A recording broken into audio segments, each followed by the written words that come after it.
Just inside the Beltline sits the Method community, founded by free black men after the Civil War. Its history is still being preserved. WRAL's Julian Grace explores the community's past and present as we celebrate Black history. Located just off of Barrow and Method Road, many recognize this as the Method Post Office. However, in the mid-1900s, a different establishment graced this location, the Barry O'Kelly store. Oh, that was a treat. You'll see pictures on the wall where that was our 7-Eleven. We had everything in that store. Barry O'Kelly was the owner. He was an African-American businessman. His wealth included farmland, properties, and investments. And his store served as the gateway to the Method community. Method started as a 69-acre village in 1872, as men and women freed from slavery after the Civil War began moving to the area. And it became the place where the historic St. James AME Church would flourish.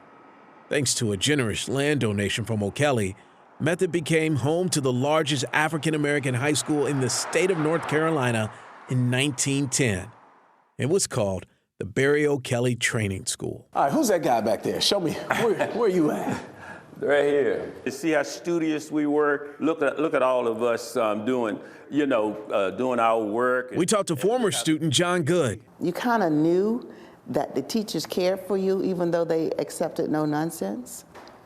And you're safe. That's my crew. In the country. Over here. And we also chatted with Dorothy A. Freeman Lewis, who walked us through photos, and she shed some light on the history of her beloved school. I didn't feel less than because we were never treated as less than by our teachers and the people that we were surrounded. So I think we were more or less sheltered from a lot of that. I loved coming to school. I loved all my classmates. These walls shaped leaders like Good, who retired after 30 years in the Air Force, and Freeman Lewis, who broke ground as the first African-American woman framing foreman at New Jersey Bell, which later became Verizon. Sadly, though, in 1966, the school closed, and all but 2 original buildings were torn down. When I came back home, I was saddened to see my high school gone.